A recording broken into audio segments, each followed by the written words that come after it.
What's going on YouTube? It's Donnie B all day. So today I'm going to talk about this. This is my Glock, my Glock 44. As you can see, there's not even a mag in it right now. But this is my Glock 44, and this thing shoots in 22 long rifle. And I normally load it with these pretty bastards right here. That is a really nice round. You can see what it is.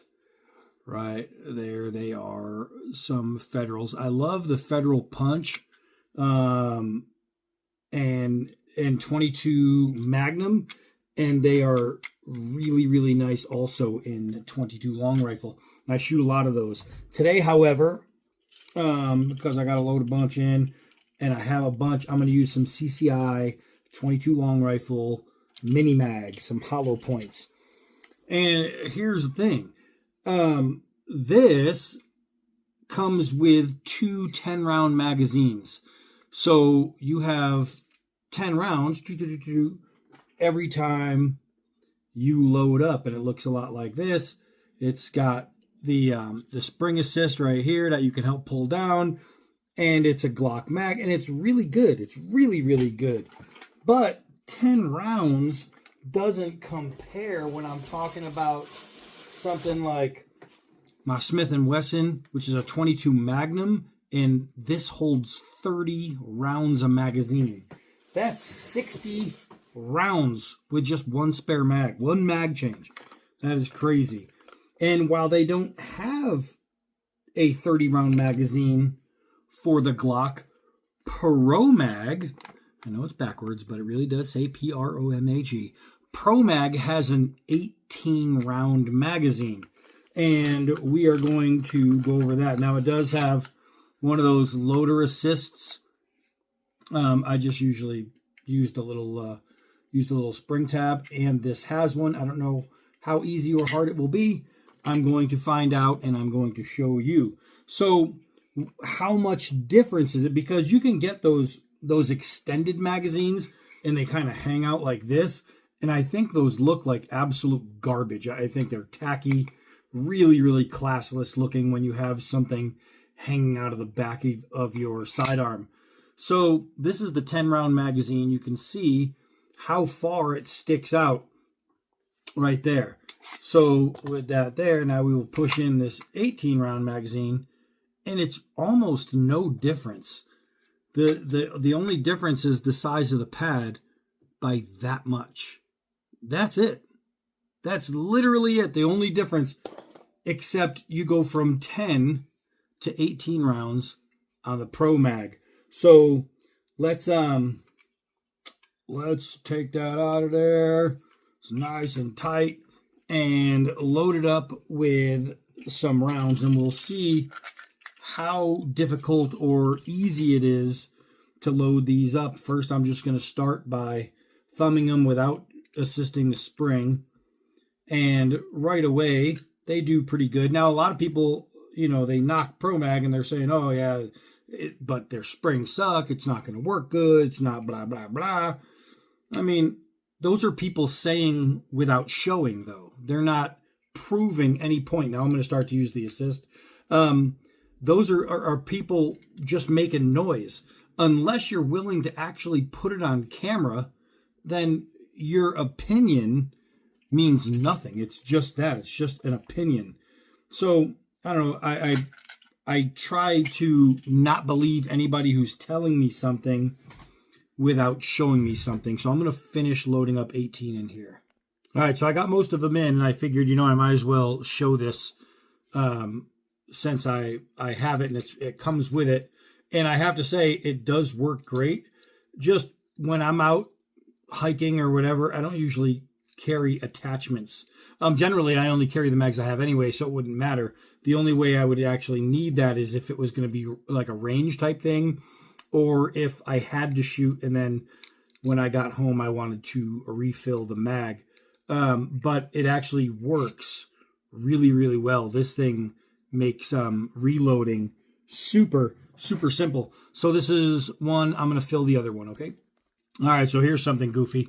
The other one, I didn't start from the top. I loaded it by hand at first. But this one, I decided I'll put it from the top and I'll start using it.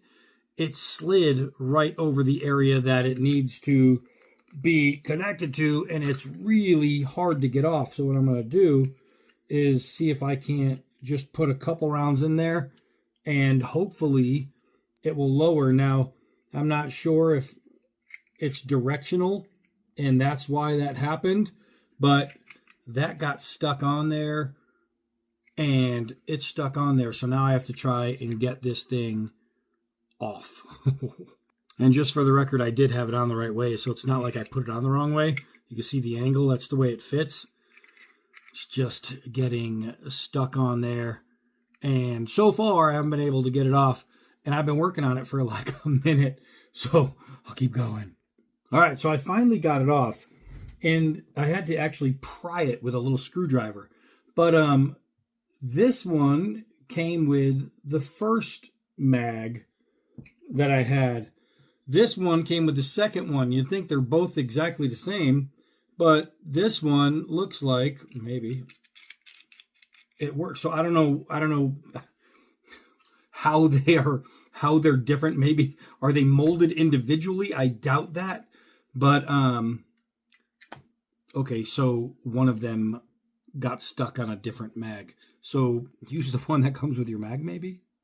All right, so now I have both mags filled, 18 rounds each. Let's take it outside and see if they work. All right, so I'm not going to worry about targets. I'm just going to shoot random because it's just about to see if the springs work. This isn't a test on the gun, which I already did, and it is phenomenal. We just want to see how these springs work, if they're any good. So let's take a couple shots here.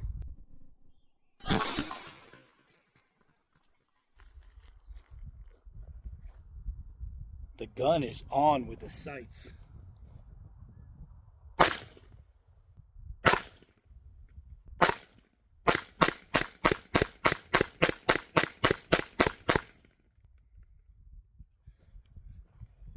That is shooting without flaw. So I had no problem getting out all 18 rounds. You'll notice that can now has a bunch of holes in it. And the reason that I bought my Glock 44, I wanted the 22, was because when I go hiking, we live in Arizona, so you have the chance, because we take our dog out. So with coyotes, if coyotes hear me coming, they're going to run. But a woman, pretty much locally, was walking her dog, and some coyotes came and took her dog from while on the leash and took her dog and killed it.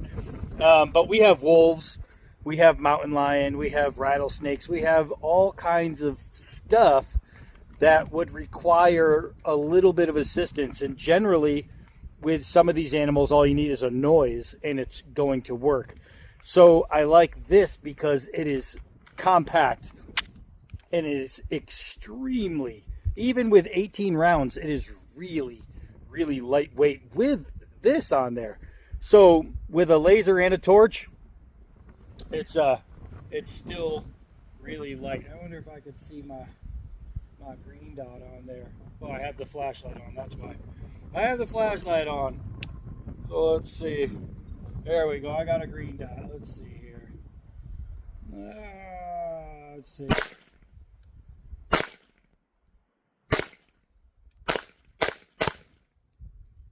And I got a stove pipe right here, which means one round did not go. They are older rounds, so I wouldn't be surprised if I did get a hang up, you know what I mean? That doesn't surprise me. We're going to remove the mag because this one's stuck, and we're going to find out if it was just a misfire. And you can see the head of that bullet is actually bent.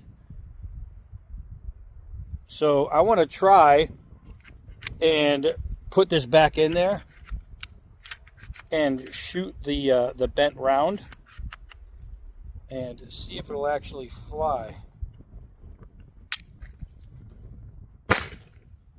Yeah, it flew. So even even with that, I think they're old rounds. It could have been an ammunition issue for it to be damaged. Maybe that could have been part of the problem. Could have been a primer issue. Could have been a couple different things. I don't think it was the spring. That one, I think, was around... Oh. Let's see. Oh, you know what? Maybe it is. Maybe it is the spring, because I'm having this round right here is tilted downward. So let's see what we have here. Let's see what we have. So it doesn't want to...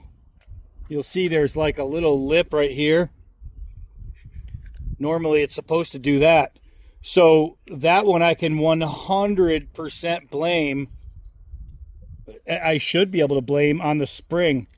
So I want to test. All I'm doing is sliding down the spring, up the spring, and you can see the angle of the round.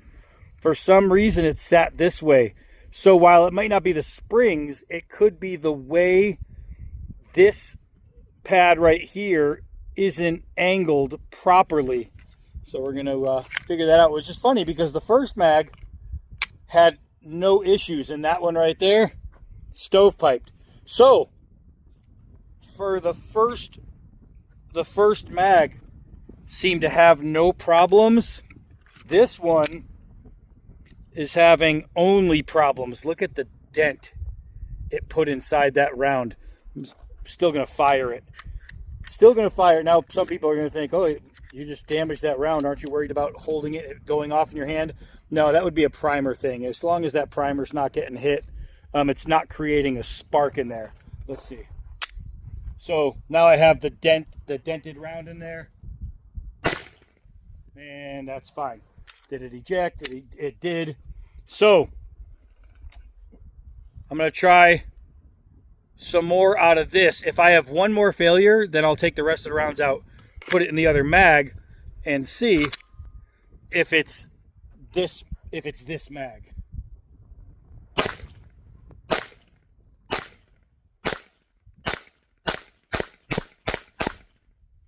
And I had no more failures. So it's kind of, what do I say? This one was flawless. Had no issues. Everything worked great.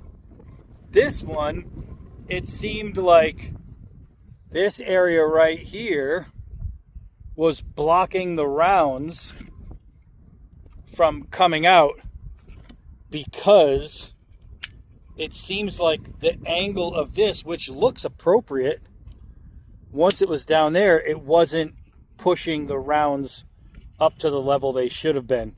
I'm going to fire some more rounds out of these throughout the week and see if it is a problem with that. A review like this is kind of hard because one of them was fantastic.